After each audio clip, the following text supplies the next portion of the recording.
ICU itu Iya, kalau kepanjangan kan Intensive Care Unit, atau kalau semuanya bahasa Indonesia itu ya ruang yang menangani pasien secara intensif atau iya dokter. unit perawatan intensif. Iya, Kita harus melihat pasien itu dalam dua kondisi. iya.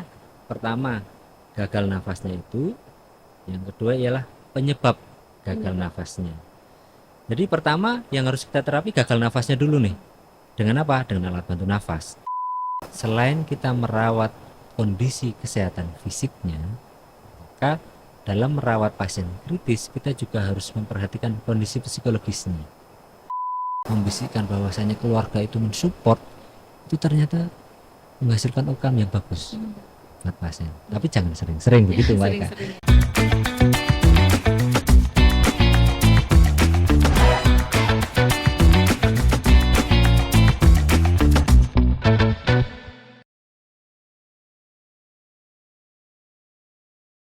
Halo Tribuners, kembali lagi bersama saya Septiana Cahyani Eka Saputri dalam podcast Cakap Sana, Cakap Sini. Dan pada episode kali ini Tribuners, kita akan membahas tentang temanya itu kesehatan, yaitu akan membahas tentang serba-serbi ICU atau Intensive Care Unit. Jadi Tribuners, ruang ICU itu mungkin Tribuners sudah pernah dengar ICU itu merupakan suatu ruang yang dikhususkan untuk menangani pasien kritis dan mendapatkan pengawasan ketat. Jadi penjelasan saya ini benar atau tidak? Di studio Tribun Jatim Network Malang ini telah hadir narasumber yang berkompeten di bidangnya, yaitu bersama Dr. Ari Zainul Fatoni, SPANKIC. Beliau ini merupakan dokter spesialis anestesiologi dan terapi intensif RSI Unisma Malang. Selamat sore, dokter. Selamat sore Mbak Eka. Sehat ya, dokter ya? Alhamdulillah sehat. Mungkin bisa disapa dulu dokter Tribuners yang ada di rumah. Selamat sore Tribuners. Semoga Tribuners semua sehat-sehat semuanya di sore ini. Baik, terima kasih dokter telah menyempatkan waktunya ya dok ya untuk menyampaikan ilmu tentang serba-serbi ICU ini kepada Tribuners yang ada di rumah. Oke dokter. Dokter tadi itu kan saya sedikit menjelaskan tentang ruangan ICU ya dok ya, Intensive Care Unit. Apa benar dok penjelasan saya ini? Mungkin dokter bisa menjelaskan lebih detail lagi kepada Tribuners yang ada di rumah. Tapi sebelumnya dok, ini saya penasaran dengan anestesiologi dan terapi intensif itu apa sih dok? Oke. Terima kasih Mbak Eka. Iya, Mungkin sekalian saya perkenalkan diri ke teman-teman Tribuners. iya dokter. Ya, dokter spesialis anestesiologi dan terapi intensif. Iya, Karena kadang orang berpikir, apa sih anestesiologi dan terapi intensif? iya, Karena kalau dokter spesialis itu biasanya langsung ada brandnya. Contoh dokter spesialis paru, maka menangani penyakit paru. Nah, kalau dokter spesialis anestesiologi dan terapi intensif itu sebenarnya apa? Nah, sebenarnya terdiri dari dua iya. kata, anestesiologi dan terapi intensif. Jadi secara umum, dokter anestesi dan terapi intensif itu ada 4 area 4 area. ya yang ditangani. Pertama ialah pasien yang akan menjalani pembiusan atau dokter yang akan menangani pasien yang akan menjalani pembiusan untuk Pembiusan operasi ya. ya. Terus yang kedua ialah dokter yang menangani pasien kritis di Pasien ruang kritis, ICU. iya. Ya, jadi makanya selain pembiusan, dokter anestesi dan terapi intensif itu menangani pasien kritis yang berada di ICU. Terus yang ketiga, dokter anestesi dan terapi intensif itu yang menangani pasien apa? Yang ketiga adalah menangani pasien yang mengalami kegawat daruratan di ruangan ataupun di UGD. Dan yang terakhir, yang keempat ialah dokter yang bisa menangani pasien nyeri, entah itu nyeri pasca operasi ataupun nyeri-nyeri yang lain. Jadi kadang masyarakat kan berpikirnya, oh dokter anestesi berarti dokter bius. Karena saya sering sekali nih saat semuanya kita menangani pasien kritis di ICU, keluarganya nanya, loh dokter, dokter apa? Dokter anestesi. Loh keluarga saya nggak mau dibius. Bukan. Dokter anestesi masuk di ICU untuk menangani kondisi kritisnya tadi Mbak Eka. Iya, baik. Seperti itu ya, Tribuners. Jadi, anestesi itu dokter anestesi bukan dokter bius, melainkan dokter yang menangani pasien yang kritis itu ya, Iya, dokter. bukan dokter bius saja. Iya, Jadi seperti dokter itu. bius juga menangani pasien kritis, pasien gawat dan juga tadi tata laksana nyeri. Nyeri itu ya, Dok ya. Baik, terima kasih dokter telah menjelaskan secara detail mengenai anestesiologi dan terapi intensif itu ya, dokter ya. Lalu kita lanjut ke pertanyaan pertama, Dok. Ini Apa sih dok itu ruang ICU? Oh ya, oke. ICU itu Iya. kalau kepanjangan kan Intensive Care Unit, atau kalau semuanya bahasa Indonesia itu ya ruang yang menangani pasien secara intensif atau Iya, dokter. unit perawatan intensif. Iya. Sebenarnya hampir semua rumah sakit itu wajib mempunyai ruang ICU ya. Pasien apa atau apa sih ruang ICU? Secara umum tadi yang dikatakan Mbak Eka sudah benar, yaitu Iya.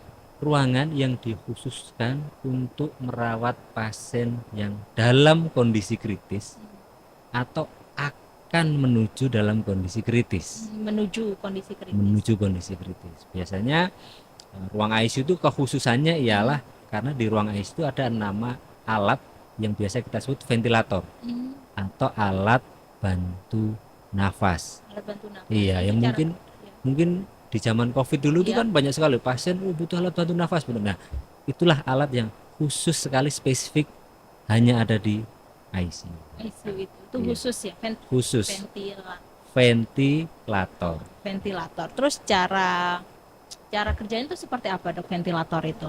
Ventilator berasal dari dua kata, ventilasi dan OR-nya. Jadi alat yang membantu nafas. Nafas. Iya, jadi modelnya ialah kapan pasien itu membutuhkan alat bantu nafas atau ventilator itu ialah pasien yang dia gagal untuk bernafas, Mbak Eka. Jadi contohnya kemarin pasien COVID, Iya. kan COVID itu menyerang paru-paru. Iya. Nah, paru-parunya terinfeksi sehingga dia nafasnya terganggu sampai tidak bisa bernafas. Iya. Nah, makanya kondisi seperti itulah yang harus kita gunakan nih alat bantu nafas sambil menunggu kondisi paru-parunya membaik. Nanti kalau kondisi parunya sudah membaik, maka alat bantu nafasnya itu kita pas sehingga pasiennya bisa bertemu lagi tuh Mbak Eka Iya. dengan keluarga pasien. Ya dokter, selain pasien COVID yang ada di ICU itu ya dok ya, terus penyakit apa sih dok yang ada di ruangan ICU sendiri?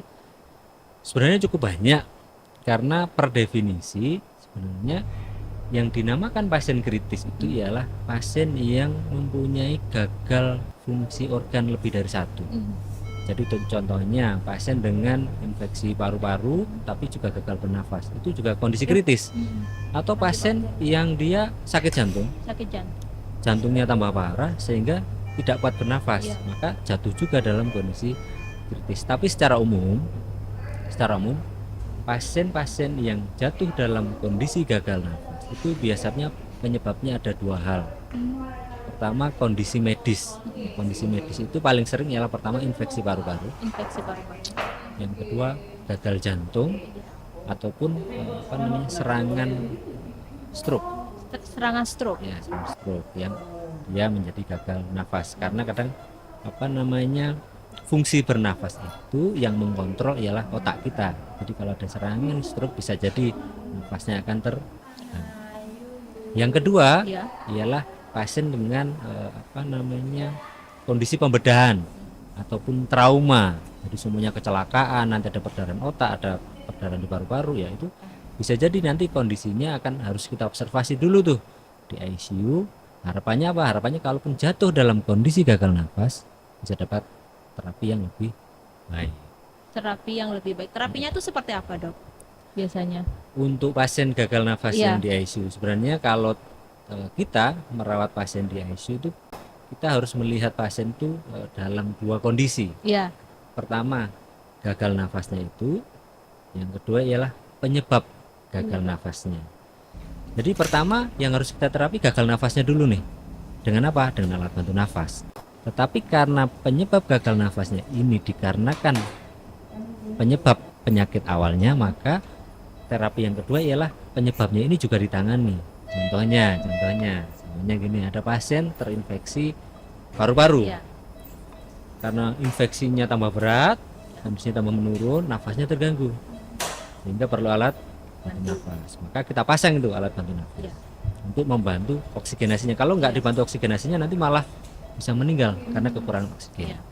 Tapi yang kedua, setelah kita berikan alat bantu nafas, Iya. maka yang kedua infeksinya harus kita tangani. Infeksinya itu. Infeksi paru-parunya. Infeksinya bisa karena bakteri atau karena virus kalau COVID. Makanya kita dalam menangani pasien kritis di ICU, kita mengenal dengan penanganan yang multidisiplin. Multidisiplin. Multidisiplin. Jadi dokter anestesi dan terapi intensif ini tidak bisa bekerja sendiri. maka kita biasanya berkolaborasi nih dengan dokter spesialis paru, dokter spesialis jantung, dokter spesialis penyakit dalam, untuk kita berkolaborasi, harapannya pasien ini tertangani secara holistik. Makanya para tribuners ini jangan bingung kalau semuanya nanti ada keluarga masuk ICU, dokternya nggak hanya satu, Banyak ya dok. banyak. Ada dokter spesialis ICU-nya, ada dokter spesialis jantungnya, ada dokter spesialis penyakit dalam, ataupun dokter spesialis yang Lain. lainnya. Jadi jangan bingung, karena kadang kan Iya. kalau keluarga pasien itu kan mikirnya ya saya sakit satu, dokternya cuma satu. Kalau sudah masuk ICU Banyak ya dok. banyak dokternya. Kolaborasi. Kolaborasi Berbagai mereka. macam dokter. Ada Betul. dokter paru, dokter jantung, sama dokter anestesi. Iya, dokter. betul. Ya. Ini saya baru memahami dok. Baru tahu dari dokter Ari sendiri. Iya. Ya, terus dokter kalau misalkan alat yang ada di ruang ICU itu selain ventilator tadi ya dok ya, itu apa dok? Sebenarnya kalau kita berbicara ICU secara ideal, Iya. itu banyak sekali Hmm, alat-alat yang kita gunakan di ICU.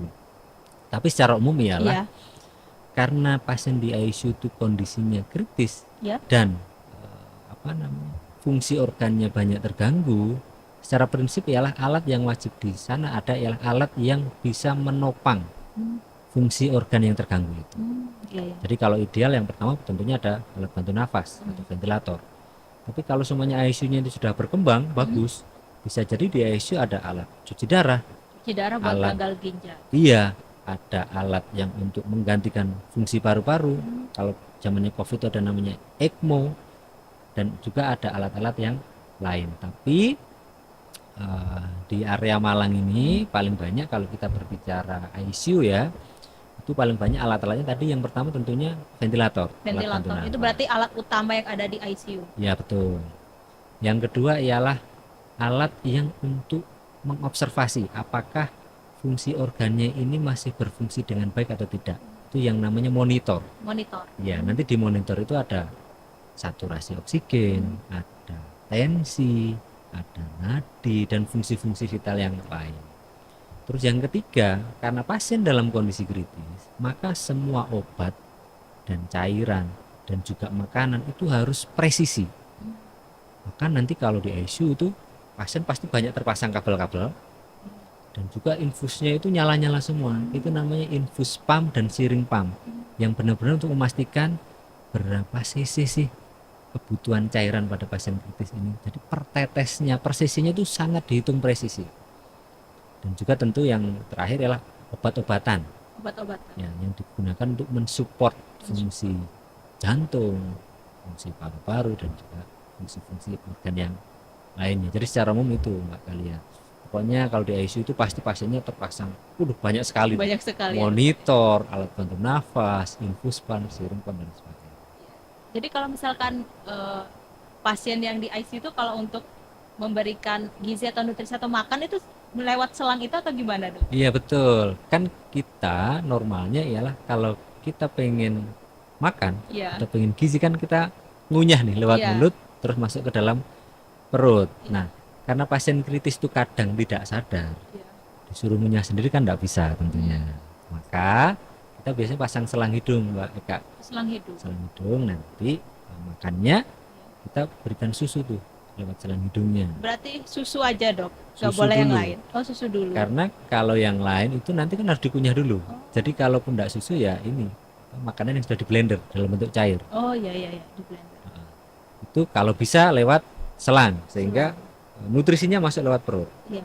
Kalau semuanya terjadi perutnya ini nggak berfungsi, Iya. ya terpaksa nanti makannya lewat infus. Oh infus. Iya, makanya biasanya pasien-pasien di ICU kita pasang yang namanya infus di vena-vena besar, sentral, bisa di leher, bisa juga di bawah tulang iga ini. Nanti di situ bisa masuk tuh makanan berupa infus ke Infus. pasien. Tapi yang paling penting Mbak Eka, Iya. kekhususan ICU ini tidak hanya dari dokternya, perawatnya juga khusus Mbak Eka. Perawatnya juga khusus. Perawatnya juga khusus.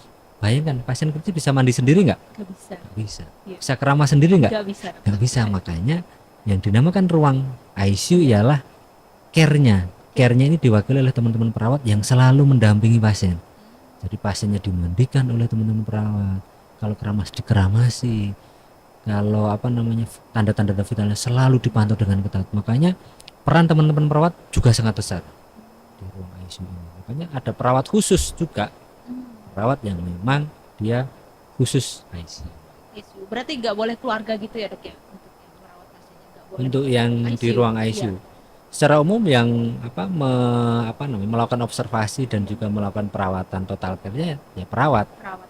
Nanti keluarga biasanya mendampingi ataupun memberikan support ke pasiennya, karena kadang kan diberikan doa-doa ya, karena memang ini Mbak Eka ya, pasien kritis itu kan kadang ada yang kondisinya membaik, tapi bisa jadi hal-hal yang tidak diinginkan itu terjadi. Jadi harapannya sih dengan keluarga mendampingi dan mendoakan, kita tidak pernah berharap kondisi yang tidak diharapkan itu terjadi. Tapi kalaupun itu sudah terjadi, harapannya pasien itu husnul khotimah lah kalau secara agama Islam itu. Jadi gak hanya peran dokter saja yang besar ya dok ya, tetapi perawat ini juga besar perannya. Sangat besar sekali untuk pasien ICU. Iya. Terus dokter, ini kalau misalkan bagaimana kalau pasien itu koma dok? Itu kalau memberikan makanannya seperti apa dok kalau koma itu? Sebenarnya koma itu bagian dari kondisi kritis itu. Cuman organ yang terkena otaknya. Karena organ yang terkena otaknya, maka jatuh dalam kondisi koma atau bahasa awalnya tidak sadar. Maka ya tadi kembali ke prinsip penanganan pasien kritis Mbak Eka. Maka yang ditangani ialah kalau makan, ya, nutrisinya lewat selang, obat-obatannya lewat infus dan lain sebagainya. Jadi pasien koma ialah bagian dari pasien kritis itu sendiri. Tapi bagaimana sih dok kalau misalkan kondisi psikis dari pasien yang akan masuk ke ruang ICU, apakah mereka pernah mendapatkan tekanan kecemasan seperti itu? Oh ya betul sekali itu. Itu pertanyaan yang sangat bagus sekali itu. Karena kadang pasien atau keluarga pasien itu kalau semuanya sudah jatuh dalam kondisi kritis kan pasti kita komunikasi bahwasannya keluarga bapak jatuh dalam kondisi kritis. Makanya selain kita merawat kondisi kesehatan fisiknya, maka dalam merawat pasien kritis kita juga harus memperhatikan kondisi psikologisnya. Makanya dalam merawat pasien kritis itu, kalau di rumah sakit Unisma itu di ICU-nya itu ada sekatnya Mbak Eka. Sekatnya. Jadi kalau dia kondisi kritis yang masih kondisinya dalam kondisi setengah sadar atau sadar, dia nggak bisa melihat pasien yang lain. Jadi lebih tenang. Terus yang kedua tentunya ya memang peran keluarga sama peran tim perawat ICU yang melakukan edukasi dan juga pendekatan secara psikologis nih pada pasien tersebut. Jadi memang kecemasan itu bisa dikelola dengan pendekatan personal ataupun pendekatan komunikasi. Kalau itu semua gagal, maka ya terpaksa Mbak Eka, kita gunakan obat-obatan. Obat-obatan seperti apa dok? Obat-obatan biasanya obat-obatan yang untuk menurunkan kecemasan. Menurunkan kecemasan. Khusus ya dok? Khusus. Jadi memang ada obat-obatan yang kita gunakan untuk menurunkan kecemasan, dan kadang kita tidurkan Mbak Eka pasien-pasien kritis tersebut. Bukan dibius ya dok? Bukan. Jadi kalau dibius itu, jadi beda antara tidur sama dibius. Apa bedanya? Kalau tidur itu orang masih tidur, dibangunkan masih bangun. Tapi kalau dibius itu mau dipukul, diiris, pasiennya tidak bangun. Karena kalau dibius itu khusus untuk pasien yang akan menjalani operasi. Tapi kalau pasien kritis memang butuh istirahat. Kenapa kok butuh istirahat? Agar kinerja pasien tersebut itu berfokus untuk energinya untuk melawan kondisi kritisnya. Jadi kalau energinya digunakan untuk yang lain, bergerak dan sebagainya, nanti malah kondisinya tambah kritis. Jadi memang kita tidurkan agar beristirahat dan juga energinya fokus untuk menangani kondisi kritisnya. Seperti itu. Karena prinsipnya ialah semua pasien siapapun tidak ingin masuk rumah sakit. Iya. Masuk rumah sakit ialah pengennya keluar dari rumah sakit. Sama. Semua pasien yang masuk ICU ialah bagaimana caranya pasien tersebut ialah keluar dari ruang ICU. dari ruang ICU. Iya. Terus kalau misalkan suhu ruangan di ICU itu ada pengaturannya nggak sih dok? Harus berapa? Untuk pengaturannya memang kita buat suhunya agak rendah, ya, biasanya berentang antara 28 sampai 30 ya, untuk membuat perkembangan bakterinya tidak banyak, ya, sehingga kondisi ruangannya itu menekan pertumbuhan bakteri, biar pasien kritis itu akan sangat mudah terinfeksi. Jadi biar tidak mudah terinfeksi. Terus yang kedua kadang gini, keluarga itu kadang pengennya lah kalau kondisi kritis kan pengen nemanin terus. Nanti sebenarnya kalau di ruang ICU itu kita dibatasi. Bukan untuk apa-apa Mbak Ika. Iya. Biar kadang kan orang sehat itu kan bawa bakteri. Iya. Nah, kalau masuk nanti terlalu sering kontak, nanti malah terinfeksi dari orang-orang sehat tersebut. Bakterinya nanti malah mengenai pasien yang kritis tersebut. Gitu Mbak Ika. Oh, seperti itu ya. Tuh. Berarti dibatasinya berapa orang dok? 1, 2 biasanya kita batasinya ialah pasien itu kita masukkan di jam-jam tertentu, keluarga pasien ya. Kita masukkan di jam-jam tertentu, dan itu tidak boleh barengan, cuma 1 atau 2 orang yang mewakili keluarga, ya. Jadi di jam-jam tertentu kita panggil untuk melihat keluarganya, karena sesuai studi yang terbaru, pasien kritis dan tidak sadar itu perlu juga ini ikatan emosional, support system dari keluarga. Jadi walaupun mungkin pasiennya nggak sadar, tapi ikatan emosional saat keluarganya datang, membisikkan doa, membisikkan bahwasanya keluarga itu mensupport, itu ternyata menghasilkan outcome yang bagus buat pasien. Tapi jangan sering-sering begitu Mbak Ika. Nah gimana dok taunya sering apa enggak? Nanti perawatnya yang beritahu, monggo keluarga masuk.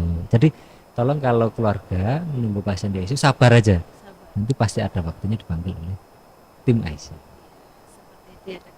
Sabar menunggu. Dan jangan lupa berdoa. Betul sekali. Dokter, terus ini kan ada yang dikutip dari laman yankes.kemkes.go.id. Ini pasien yang dirawat di ruang ICU terkadang diberi obat sedasi ya dok. Apakah semua yang dirawat di ICU itu diberikan obat sedasi? Apa betul? Obat sedasi itu sebenarnya obat tidur tadi Mbak. Oh, obat tidur. Jadi obat sedasi itu punya efek anti cemas, juga punya efek tidur, namanya sedasi kan tertidur. Apakah semua pasien di ICU itu diberikan obat tidur?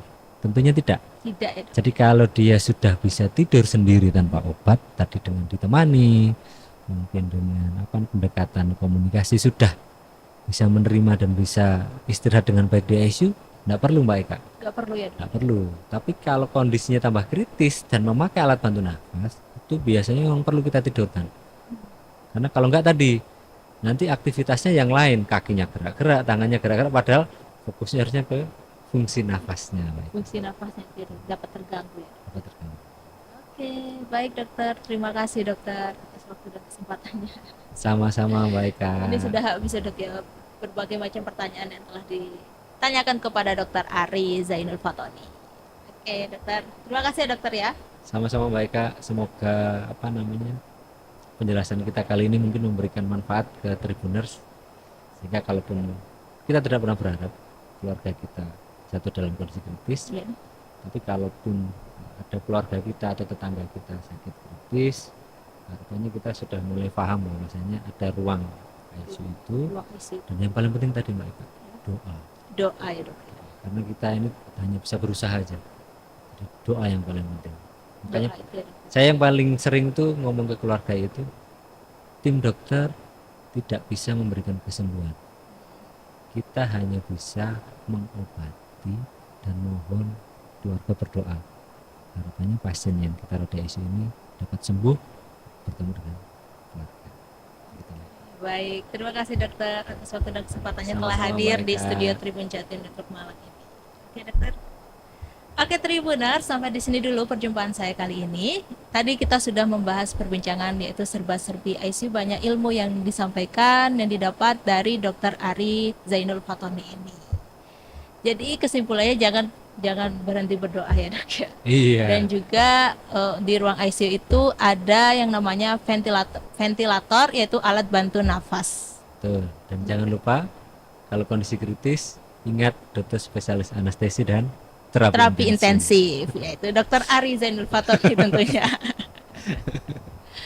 Oke dokter, terima kasih ya dokter ya. Terima kasih Mbak Eka. Assalamualaikum warahmatullahi wabarakatuh. Oke Tribuners, sampai di sini dulu perjumpaan saya kali ini. Saya Septiana Cahyani, Eka Saputri, dan dokter Ari Janul Fatani. pamit undur diri. Ketemu lagi dalam podcast Cakap Sana Cakap Sini episode berikutnya. Assalamualaikum warahmatullahi wabarakatuh.